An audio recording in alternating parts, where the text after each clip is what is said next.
وہ اپنے گھر میں ضرور موجود تھے، لیکن انہوں نے 2 فون کھڑکائے۔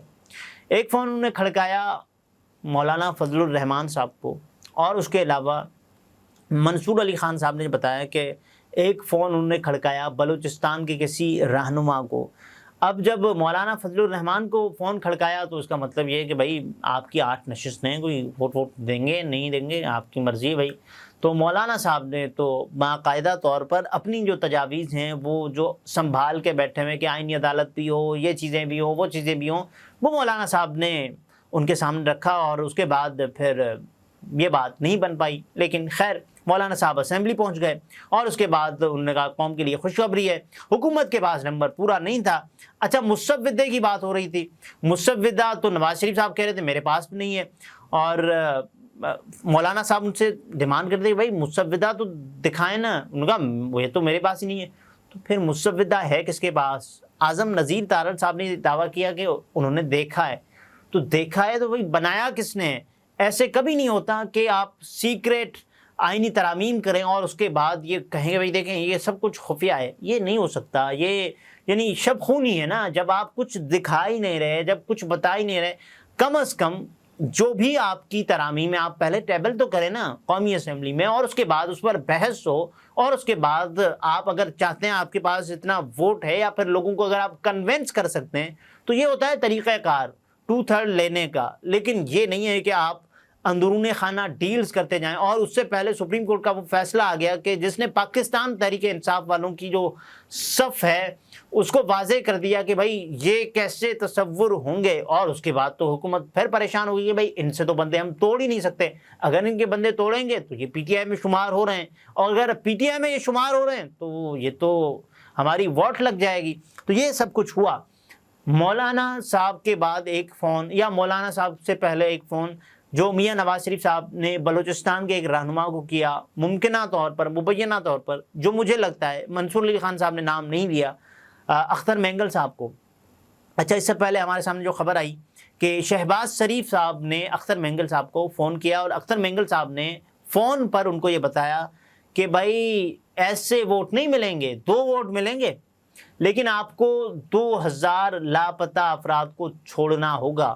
اور شہباز شریف صاحب نے کہا ٹھیک ہے بھائی دیکھتے ہیں، اور اس کے بعد یہ چیزیں آگے نہیں بڑھ پائیں، اور حکومت مسلسل ناکامی کا منہ دیکھ رہی ہے۔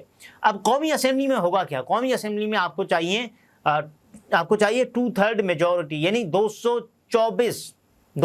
ابھی چونکہ ایوان 336 کا ہے جو اپڈیٹڈ مردم شماری اور کچھ حلقوں میں کٹوتی کے بعد یہ بنائے 336 نشستوں کا ایوان۔ اب یہاں اس کا جو 2/3 بنے گا وہ 224 کا بنے گا۔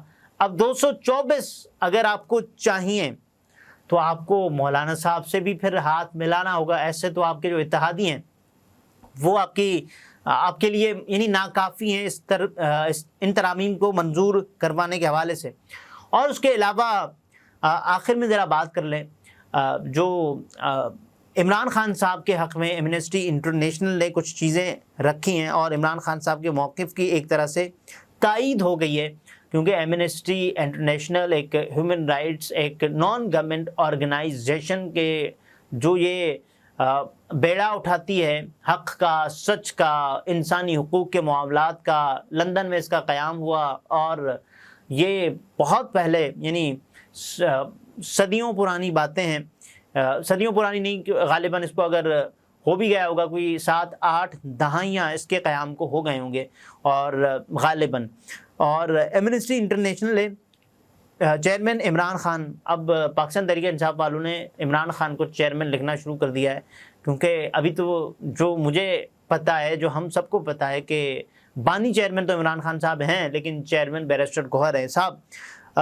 عمران خان کی فوری رہائی کا مطالبہ کیا ہے ایمنسٹی انٹرنیشنل نے، اور ان کی حراست کے پیچھے چھپی سنگین انسانی حقوق کی خلاف ورزیوں کو بے نقاب کیا ہے۔ دنیا دیکھ رہی ہے کہ پاکستان میں مسلط کردہ مینڈیٹ چور ٹولہ آئین اور قانون کو پامال کرتے ہوئے یہ جو چیزیں ہیں جو پاکستان تحریک انصاف نے لکھی ہیں، لیکن جو ایمنسٹی انٹرنیشنل نے چیزیں لکھی ہیں وہ میں آپ کے سامنے رکھ دیتا ہوں۔ عمران خان کی سزا کے 1 سال بعد، یعنی پورا سال ہو گیا، ایمنسٹی انٹرنیشنل نے بین الاقوامی انسانی حقوق کے معیارات کے تحت متعدد منصفانہ ٹرائل کی خلاف ورزیوں کو نوٹ کیا ہے۔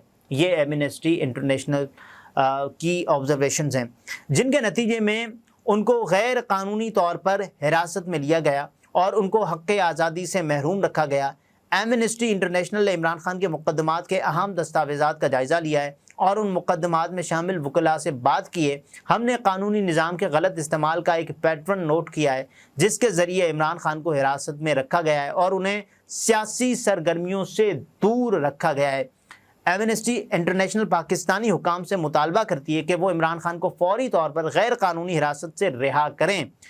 عمران خان کے خلاف مقدمات کی کثرت پاکستان کے فوجداری نظام کے غلط استعمال کی عکاسی کرتی ہے جس کے تحت سیاسی مخالفین کو ہراساں کرنے اور نشانہ بنانے کے لیے سیاسی طور پر متحرک مقدمات درج کیے جاتے ہیں۔ حکام کو چاہیے کہ وہ عمران خان کو ایک کھلے اور منصفانہ سماعت کا موقع فراہم کرے جو ایک باصلاحیت، آزاد اور غیر جانبدار عدالت کے ذریعے ہو۔ ایمنسٹی انٹرنیشنل کی یہ پریس ریلیز ہے جو میں نے آپ کے سامنے رکھ دی ہے۔ اگلے ویلاگ میں پھر ملاقات ہوتی ہے۔ اپنا بہت سارا خیال رکھیے، اجازت دیجیے، اللہ حافظ۔